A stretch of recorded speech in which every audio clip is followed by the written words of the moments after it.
Hi, everyone. So, today I want to talk about the spiritual journey. It has been quite a confusing place for me. I guess I've been thinking about the spiritual journey for a good 40, 50 years, ever since I gave up medicine and did my 6 years hippie journey and then came back into medicine. And this whole question of, what is my life about? And is there purpose and meaning? And all that has brought me to this question of the spiritual journey. What is it? Does it exist? And is it something important? It has been important for me. And very recently I came across an article talking about the various spiritual pathways, traditions, philosophies. And what was pointed out to me is the enormous variations. Now, I always had this idea that, the spiritual journey is a spiritual journey, and everybody's basically doing the same thing, trying to go deeper, trying to discover the truth of who they are. And yes, it is about that. But the variations on it has been quite astounding to me when somebody actually put it all together. I mean, there's the Eastern spiritual journeys, there's the Western spiritual journeys. And in the Eastern spiritual journeys, it's not that much to do with something like God, for example, which is very close to the Western spiritual journeys in a way. The Eastern ones they talk about the Tao, they talk about Brahman, but the philosophy is really about transcending who you are as a human being as you are and moving to a higher level of being human. With other qualities that seem to be more superior to the qualities of the more egocentric, narrow-minded, self-centered, judgmental kind of person, to transcending and becoming a much more broader-based, loving kind of person. And that's the journey that we understand in a way by Buddhism, by the Taoism, by Hinduism, and all the Eastern Zen Buddhism, all the different Eastern philosophies have that in mind. Whereas the Western philosophies like Christianity, Judaism, Islam have much more to do with the transcendental processes, but still being human and recognizing the ultimate of God, that God is there and we can stand in front of the doorway.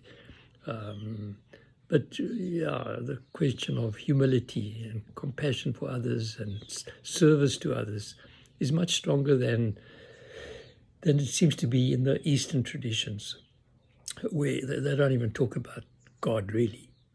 Whereas, as I say, the Western traditions do. So there's God out there, and in Judaism you're not even supposed to mention the name of God. And in Christianity, it's much more the focus on Jesus than God even. So there is a difference here. But I'm not judging the differences, but just pointing out that there's a massive amount of differences. Even within Buddhism, there are all kinds of different sects. And what does it depend on?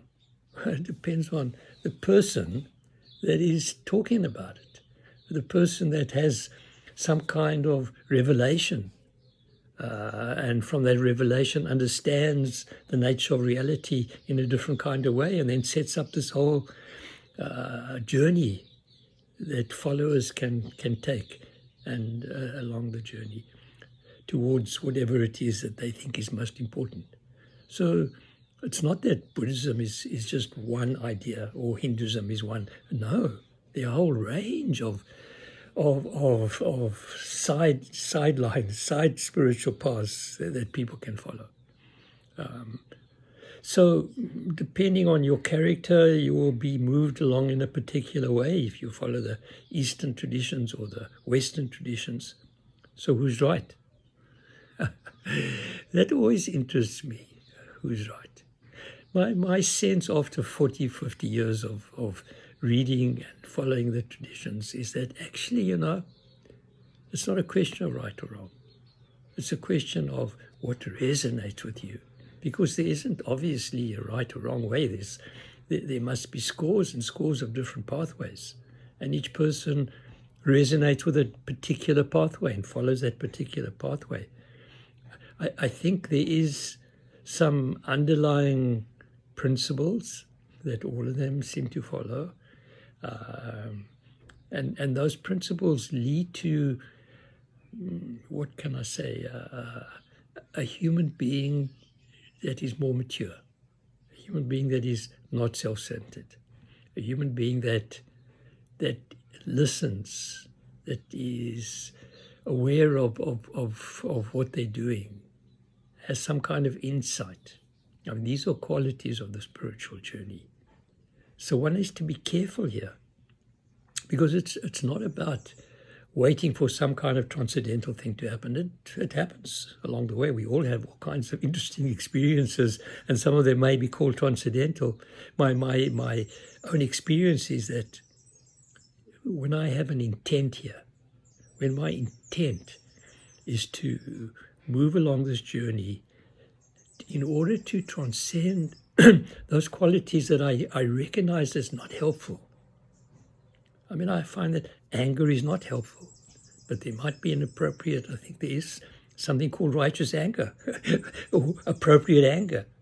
But one has to be careful with qualities like that. There are a whole range of other qualities like thinking, which is brilliant, and imagination, which is wonderful. And then there's hard stuff. And I think there are qualities that all spiritual paths do point to. And I think they are useful. But be careful of trying to find the right path. The right path is a path that works for you. That's it. There is no ultimate path that you need to find that is the true one. You have to be careful. I think it's all about understanding oneself. Be careful of the thinking mind. Be careful of the self-centered mind.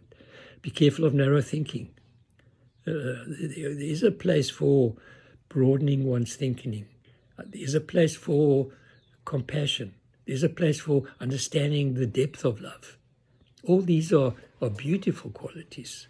And we all know the qualities that aren't great, that don't really work. Nobody wants to feel depressed all the time. But when you're on the spiritual journey, the depression becomes a stepping stone rather than, oh my God, there's nothing I can do.